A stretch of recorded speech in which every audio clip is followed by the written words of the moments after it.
Oke, sekarang saya mau pergi lihat polisi yang sedang mengawal eksekusi penggusuran rumah ya.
Oke, hari ini saya menyaksikan penggusuran rumah di Labuan Bajo. Jadi penggusuran rumah ini terjadi karena tanah yang mana rumah itu berdiri itu sudah dibeli oleh seorang pengusaha, dan yang menjual tanah itu katanya adalah ayah dari anak-anak yang mendirikan rumah itu di atas tanah yang sudah dijual oleh orang tuanya. Nah, jadi setelah persidangan di pengadilan, anak-anak dari bapak yang menjual tanah ini kalah di persidangan.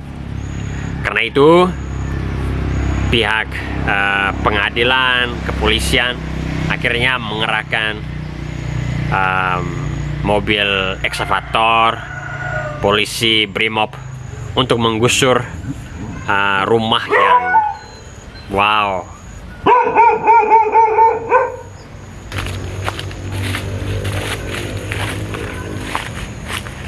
Sepertinya anjing yang tadi yang menggonggong ketika saya sedang berbicara itu tidak suka saya bicara tema ini. Tema ini agak sedikit sensitif mungkin, termasuk untuk anjing itu. Oke, jadi saya lanjutkan.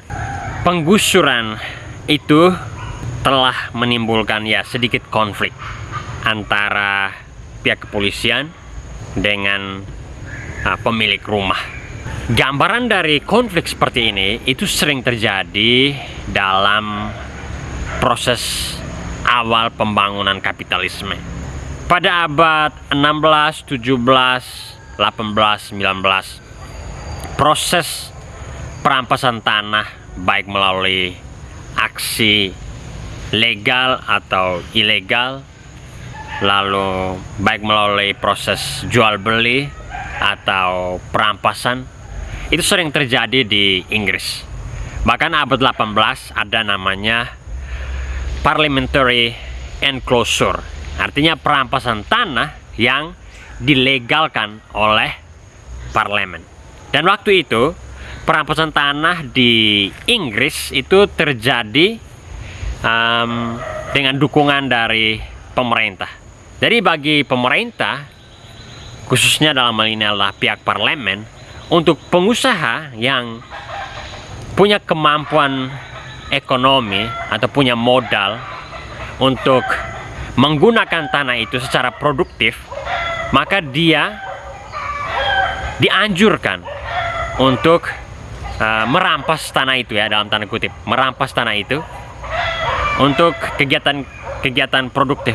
Jadi perampasan yang seperti ini didukung sekaligus dilegalkan oleh negara. Karena bagi pemahaman saat itu ada yang namanya istilah improvement. Jadi orang yang bisa menggunakan tanah itu dan membuat tanah itu menjadi produktif secara ekonomis, maka pemerintah akan dengan senang hati mendukung proses perampasan itu. Dan hal itu saya lihat terjadi di negara-negara berkembang hari ini, termasuk di Indonesia dan lebih khusus di Labuan Bajo. Karena hari ini Labuan Bajo sedang sangat aktif membangun sektor pariwisatanya. Dari pembangunan sektor pariwisata di Labuan Bajo itu sangat didukung oleh pemerintah pusat, terutama pada masa pemerintahan Jokowi.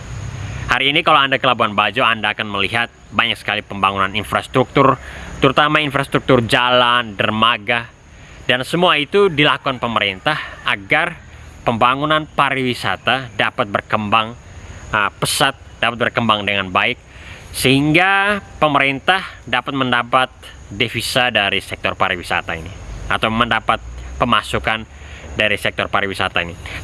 Nah, jadi pembangunan di Labuan Bajo itu ya tidak beda dengan pembangunan yang dilakukan di Inggris pada abad ke-16, 17, 18 sampai ke abad 19, yang mana setiap terjadi persengketaan antara masyarakat kecil dengan pengusaha, pemerintah cenderung mendukung pengusaha, karena bagi mereka pengusaha dapat mendatangkan keuntungan atau devisa atau pemasukan untuk kas negara.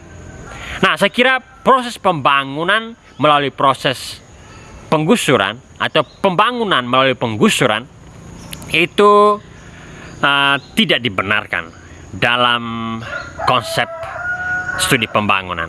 Kenapa? Karena kita mengerti dan memahami pembangunan adalah bahwa kita membangun tanpa menggusur atau tanpa merugikan masyarakat kecil.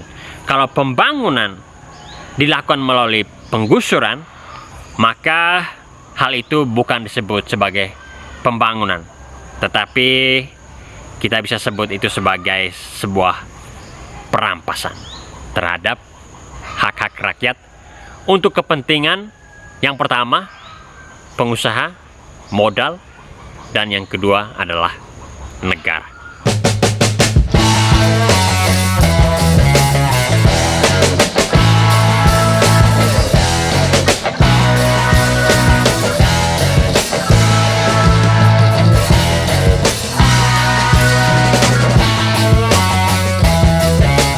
Kami sudah tiba di Pasar Ikan Labuan Bajo.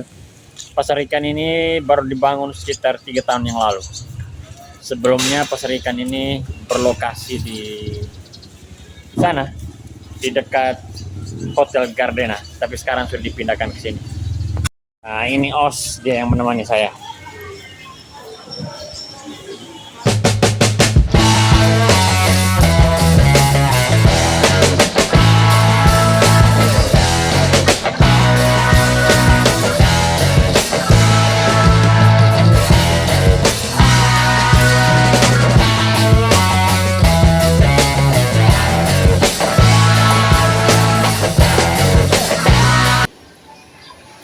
Bung Os makan ikan bosan? Selama berapa hari? Mau mana sudah? Bisa sermen tidak ada tuh ikan semua. Iya. 3 kilo. Saya lagi di Pasar Ikan Labuan Bajo. Di sini ikannya banyak tapi pembelinya sedikit, kata penjual yang ini. Yang ini. Oke, makasih Bang. Ya, makasih Mbak. Oke, saya dengan Os sudah beli ikan. Sekarang kami mau ke pasar sayur ya. Dari sana baru ke tempat gunting.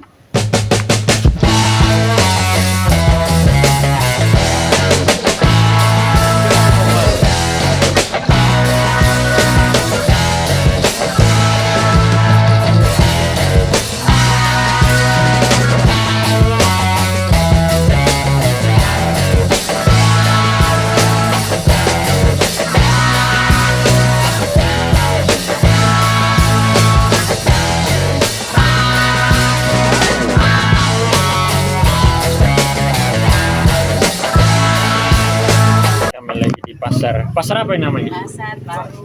Pasar Baru Labuan Bajo.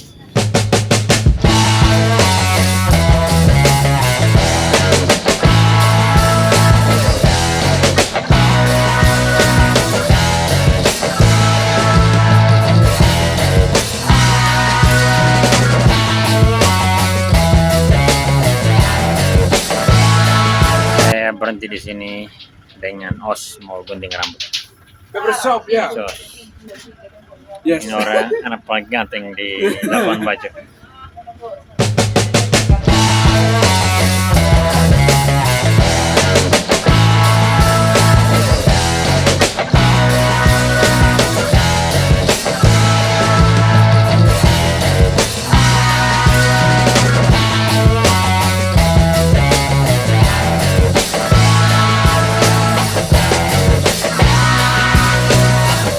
Sudah gunting rambut di sini dan hasilnya sangat menyenangkan. Mantap.